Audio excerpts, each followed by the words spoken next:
guys, Pastor Phil Yates from the Greater Sydney Conference. I hope you're doing well and you're keeping safe. There are people, however, around the world and in your community that find it hard to keep safe and stay safe, and find it hard to deal with the stress if they're in your community.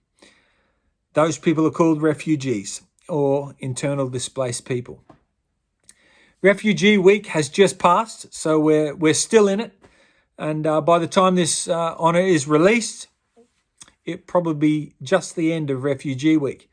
So we want to celebrate Refugee Week and how we can assist refugees. So we're going to do the Refugee Assisting Honour, which is awesome.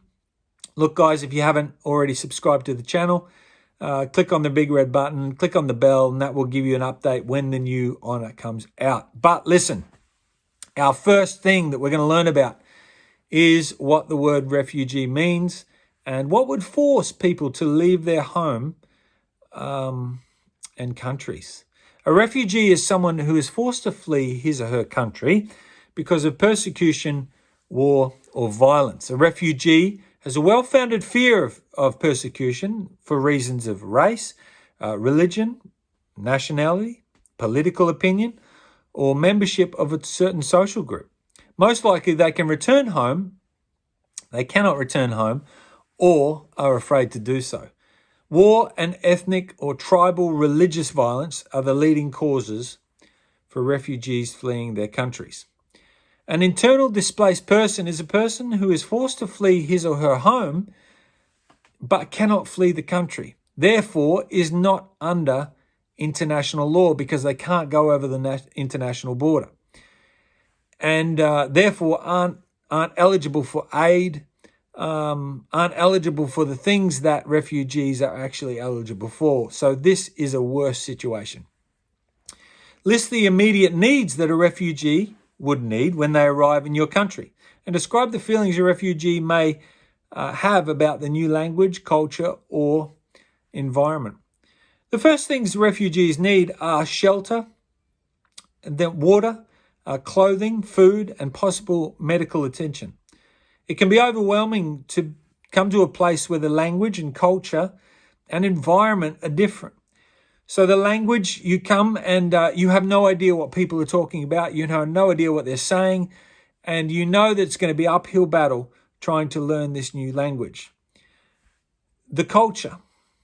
People look at you different. And there are different signs and body language for different things that people do. And people say things that don't make sense. Even when you learn the language, they'll say things that don't actually make sense as far as the English language is concerned. I can think of hundreds of things Australians say that actually don't make sense in every other culture.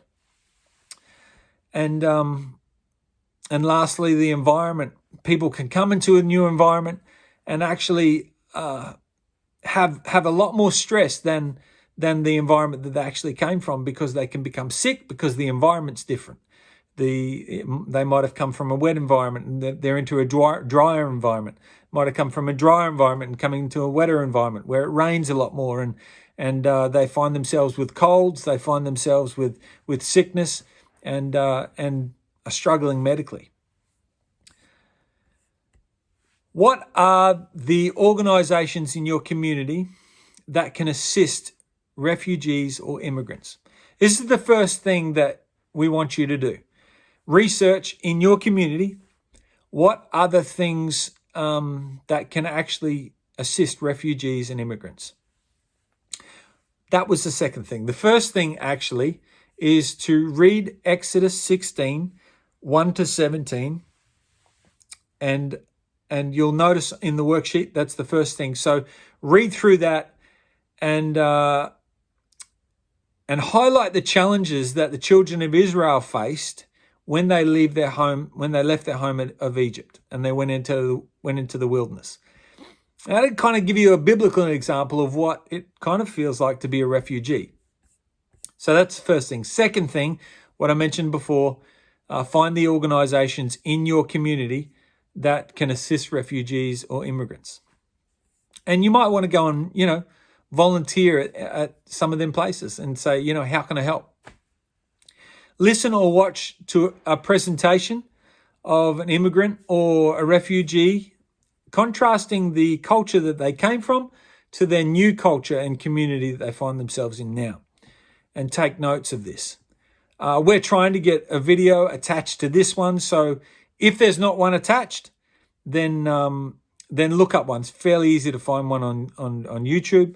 But if we can attach one, we will attach it. And I'll give you a little note at the end of this video. Write a one-page report telling what you have discovered in completing the requirements to this honour, which aren't many, and give the recommendations of the way refugees can be assisted. So write a one-page report on those two things. When you've done that, you have done the honour. Guys, I really recommend that you get out there in your local communities, find out who your refugee families are, if there are any in your community, and assist them as much as you can as a family. Hey guys, Pastor Phil Yates again. Look, this is the clip at the end of the video. Stay tuned because we've actually got an interview with a real refugee here in Sydney.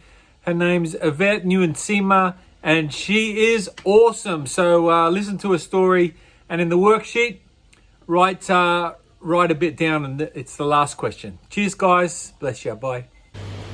Hi Pathfinders, hi families, thank you so much. My name is Yvette Nzima, and I'm here just to speak to you about my experience as a refugee. So thank you for giving me this opportunity today. Could you let the Pathfinders know what was life like in your previous country? Yeah, so when I was young, when I was a child growing up, life was really good. Having my family around, having my mom and dad, being in a familiar environment, you know, having kids to play with and share same activities. For example, like food, my favorite food is cassava leaves for those who've tried it before, and you know, just like having fun as a child. So it was really great. I enjoyed it. When did you become a refugee? So things changed when I was around 12, going to 13 years old. That's when war broke out in Rwanda, because I'm originally from Burundi, but I was born in Rwanda. So during that time, we had to flee from Rwanda to our neighboring country, which was Congo. So things got really bad. We had to run away, and we had to foot miles and miles, you know, to trying to look for a safer place. We saw people dying, kids losing their parents. There was a lot of hunger, unclean water, and yeah, people suffered. We suffered during that time. It was really sad. When coming to Australia, what was it like? So yeah, when we got to Congo, we stayed there because we went, then we became refugees. We went into a camp where we stayed in a tent. You can imagine how tough life was. So we stayed there for about 2 or 3 years. Then we moved from there to go and seek for a better place. We moved to Zambia. Zambia, we were still refugees, but it was a little bit better because we could get some food to eat and probably go to school, some of us. So it was okay. I left, I would say, Zambia to come to Australia when an opportunity came for refugees to apply for resettlement. So that's when we applied as a family, and thank God we got the resettlement to settle in Australia. What was the culture like in Australia? So when we landed in Australia, it was really amazing. We always surprised when we got to Sydney airport. We saw the light, we saw the people, different color, and everything changed.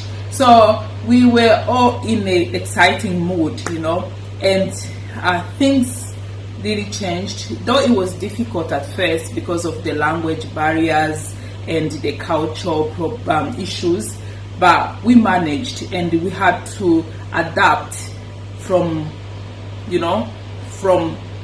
zero level to slowly where we are up to now. So we thank God, and we had so much support. our church friends, our church family, and we had also support in the community. So Australia was really great towards to us. What do our Pathfinders need to know about people coming to their country as refugees? Well, I would say a lot of people who've had that experience or who've passed through that, as Pathfinders, we need to always remember to pray first, to pray for them and love them and support them whenever possible. So if you meet someone who's been through that, show them that kindness, show them that love, and a little bit, whatever you have, just share. I would say that's the most important thing as a Christian to do. How can our Pathfinders help people coming as refugees? Yeah, it's just to provide support and loving one another and praying. Because I remember back home when we were little kids, our mom used to remind us to pray always. Through prayer, then you have hope for a new future. And when we got here, we saw the hope, and thank God, God answered our prayers. So I really thank you so much, Pathfinders, and may God bless you. Happy Sabbath to you. We need to look after these guys. It is Refugee Week. Guys, this has been the Refugee Assistance Honour. I hope you've enjoyed. Stay safe.